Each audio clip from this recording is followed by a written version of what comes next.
విశాఖ పశ్చిమ నియోజకవర్గంలో ఎన్నో అభివృద్ధి కార్యక్రమాలు సంక్షేమం చేసిన తనకు ప్రజా మద్దతు కావాలని పశ్చిమ ఎమ్మెల్యే అభ్యర్థి ఆడారి ఆనంద్ కుమార్ పిలుపునిచ్చారు.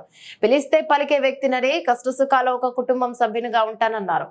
ఎన్ఏడి వైసీపీ పార్టీ కార్యాలయంలో 57వ వార్డు వైసీపీ నాయకులు మణిప్రసాద్ ఆధ్వర్యంలో వైసీపీ తీర్థం పుచ్చుకున్న యువత వార్డు నాయకులు కార్యకర్తలను ఉద్దేశించి ఆయన మాట్లాడారు. కలిసి పనిచేద్దామని, పార్టీ విజయానికి అందరూ కృషి చేయాలని సూచించారు. ప్రతి ఒక్కరూ సమయం వృధా చేయకుండా ఓటర్ వద్దకు వెళ్లి ఓటు బ్యాంక్ సాధించే ప్రయత్నం చేయాలని కోరారు. పార్టీ విజయానికి కృషి చేసే కార్యకర్తలను పార్టీ గుర్తిస్తుందని పేర్కొన్నారు. నియోజకవర్గంలో ఎన్నో అభివృద్ధి కార్యక్రమాలు చేపట్టిన తనకు విజయం చేకూర్చాలని కోరారు. అంతకుముందు 57వ వార్డుకు చెందిన ఇతర పార్టీ తీర్థం పుచ్చుకున్న యువతను ఆడారి ఆనంద్ కుమార్ పార్టీ కండువా కప్పి ఆహ్వానించారు.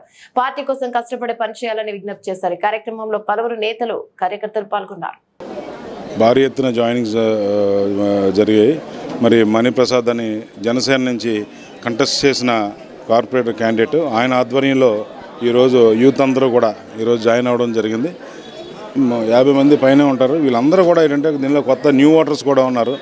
ఈరోజు జగన్మోహన్ రెడ్డి గారు అసలు చెప్పాలనుకుంటే ఈరోజు న్యూ ఓటర్స్కి జగన్మోహన్ రెడ్డి గారు హయ్యెస్ట్ ప్రయారిటీ ఇచ్చి హయ్యెస్ట్ సంక్షేమం ఇచ్చారంటే ఈరోజు న్యూ ఓటర్స్కి. ఎందుకంటే వీళ్ళు 5 సంవత్సరాల క్రితం 13 సంవత్సరాలు ఏముంటుంది, అప్పటి నుంచి ఇప్పటి వరకు కూడా అమ్మఒడి అవనాయండి, అలాగే నాడు నేడు పెట్టి స్కూల్స్ డెవలప్మెంట్ అవనాయండి, అనేక సంక్షేమ పథకాలు హయ్యెస్ట్ సంక్షేమం అన్నది యూత్కే ఇవ్వడం జరిగింది. ఎవరైతే ఇప్పుడు ఫస్ట్ టైం ఓటేస్తున్నారో వాళ్ళే హయ్యెస్ట్ బెనిఫిషియర్స్.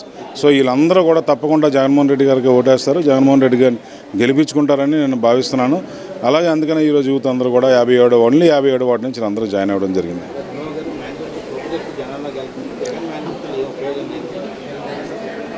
ఒకటే అడుగుతున్నాను, ఈ కూటమిలోంచి నా ఫోటో ఉండకూడదు మేనిఫెస్టోలోనే. కూటమిలో ఒక వ్యక్తి, అది మన ప్రధానమంత్రి, ఎందుకు 14లో ఆయన ఫోటో ఉన్నది మేనిఫెస్టోలో, మీకు ఐడియా ఉంటుంది. వాళ్ళ ముగ్గురు ఫోటోలు ఉన్నాయి. ఈరోజు ఎందుకు లేదు, ఇద్దరితోనే వచ్చింది బయటికి. కారణం ఏంటి?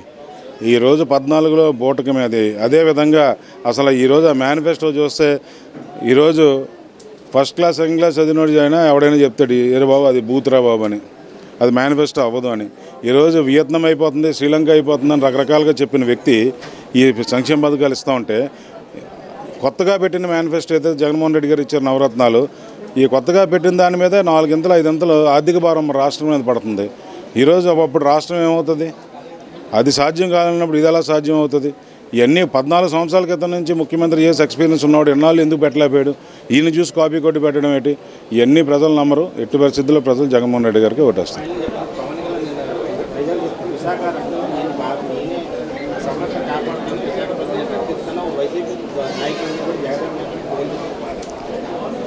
ఏమండి, ఇది సినిమాలో స్క్రిప్ట్ రాసి డూబులు పెట్టి చేసినంత కాదండి. ఈరోజు ఆ మాటలు మాట్లాడడం ఎర్రలంగా ఉన్నారు విశాఖపట్నం ప్రజలు. ఒకసారి ఇక్కడికి వచ్చి పోటీ చేశారు పవన్ కళ్యాణ్ గారు, పంపించారు.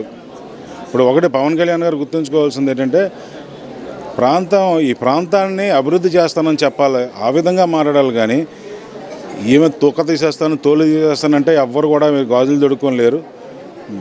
ఆయన ప్రజల పక్క మాట్లాడడం బెటర్. కానీ ఏ మీటింగ్ చూసినా కూడా ఆడిని తోలు తీసేస్తాను, ఈ డ్రాయర్ ఇప్పేస్తాను, ఆడి షర్ట్ తీసేస్తాను, ఆడిని పొడి చేస్తాను, ఆడి చూపుతో కొట్టేస్తాను, ఇవే చెప్తున్నారు. కానీ అది కరెక్ట్ కాదని నాకు అనిపిస్తుంది. ఎందుకంటే ఆ స్థాయి వ్యక్తి, ఆయన్ని ప్రేమించే వాళ్ళు చాలామంది ఉన్నారు సినిమా పరంగా.